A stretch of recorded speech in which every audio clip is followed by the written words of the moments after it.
साल 2018 में जम्मू के कठुआ जिले में एक नाबालिग की रेप के बाद हत्या कर दी गई थी।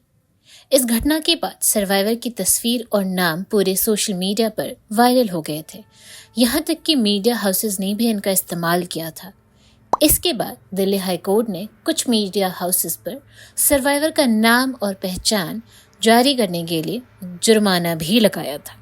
सर्वाइवर की तस्वीर और पहचान सामने आने के बाद सोशल मीडिया पर इस केस को लेकर गलत सूचनाओं की भरमार आ गई थी। ऐसे में यह जानना जरूरी है कि लैंगिक हिंसा से जुड़ी खबरों की रिपोर्टिंग और कवरेज के दौरान गोपनीयता क्यों जरूरी होती है। अगर सर्वाइवर की पहचान ना छुपाई जाए तो कैसे ये लिंग आधारित गलत सूचनाओं यानी जेंडर बेस्ड डिसइंफॉर्मेशन को बढ़ावा देता है। लिंग आधारित गलत सूचनाओं पर हमारे इस सीरीज के आज के वीडियो में हम यही समझने की कोशिश करेंगे। पहचान को गोपनीय रखना क्यों जरूरी है। बात जब पहचान को गोपनीय रखने की है तो आज के डिजिटल दौर में इसका महत्व और बढ़ जाता है। इंटरनेट पर आज हर तरीके की जानकारी मौजूद है। जरूरत पड़ने पर इन जानकारियों को रोकने का जरिया क्या होगा, इस सवाल का जवाब किसी के पास नहीं है। ऐसे में अगर लैंगिक हिंसा के मामलों में अगर गोपनीयता का ख्याल ना रखा जाए तो यह सर्वाइवर के लिए कई तरीके की चुनौतियां खड़ी कर सकता है। इसे हम भारत के मीटू आंदोलन से समझ सकते हैं। साल 2018 में भारत में मीटू आंदोलन ने जोर पकड़ा।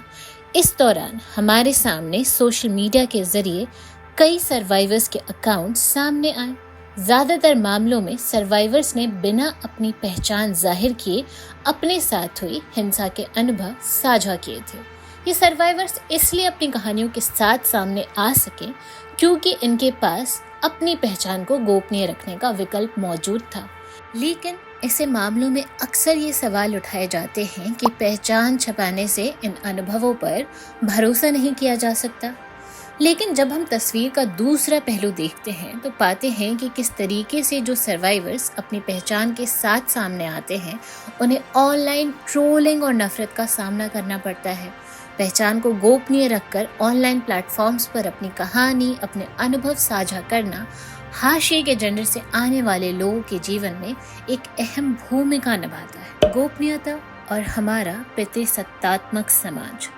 अधिकतर महिलाएं और हाशिए के जेंडर से आने वाले सर्वाइवर्स अपनी पहचान गोपनीय रखना इसलिए चुनते हैं ताकि उन्हें विक्टिम ब्लेमिंग का सामना ना करना पड़े, यानी उनके साथ हुई हिंसा के लिए उन्हें ही जिम्मेदार ना ठहराया जाए, जैसा कि अक्सर हमें इन मामलों में देखने को मिलता है। अब मीटू का ही उदाहरण ले लीजिए, जहां अपनी पहचान के साथ सामने आने वाले सर्वाइवर्स से सीधा यही सवाल किया गया था कि वे इतने सालों बाद ये क्यों बता रहे हैं, उन्होंने तब क्यों नहीं आवाज उठाई, पुलिस के पास क्यों नहीं गए। ऑनलाइन प्लेटफॉर्म्स पर होने वाला व्यवहार सर्वाइवर्स के पास अपनी पहचान गोपनीय रखने के अलावा कोई दूसरा विकल्प नहीं छोड़ता। पहचान की गोपनीयता और सुरक्षा। आज जब ऑनलाइन प्लेटफॉर्म्स पर निजता का हनन एक सामान्य बात हो गई है, ऐसे में पहचान की गोपनीयता ना बनाए रखना सर्वाइवर्स की चुनौतियां और परेशानियां बढ़ा सकता है। एसोसिएशन फॉर प्रोग्रेसिव कम्युनिकेशन का एक सर्वे बताता है कि हाशिए के जेंडर से आने वाले लोग हिंसा के सर्वाइवर्स फेसबुक की असली नाम इस्तेमाल करने की पॉलिसी के कारण इस प्लेटफॉर्म का इस्तेमाल करने से कतराते हैं। वे यहाँ असुरक्षित महसूस करते हैं। ये सभी बिंदु इस ओर इशारा करते हैं कि लैंगिक हिंसा और उससे जुड़े मुद्दों की कवरेज के दौरान सर्वाइवर्स की पहचान को गोपनीय रखना कितना जरूरी है। सोशल मीडिया कंपनियों को क्यों इससे जुड़ी कड़ी नीतियां बनाने की जरूरत है। मीडिया संस्थानों को क्यों ऐसे मुद्दों की कवरेज के दौरान गोपनीयता को प्राथमिकता देना भी जरूरी है। यह वीडियो हमारी एक खास वीडियो सीरीज का हिस्सा है जहां हम जेंडर बेस्ड डिसइंफॉर्मेशन यानी लिंग आधारित गलत सूचनाओं के अलग अलग पहलुओं को आप तक लाते हैं।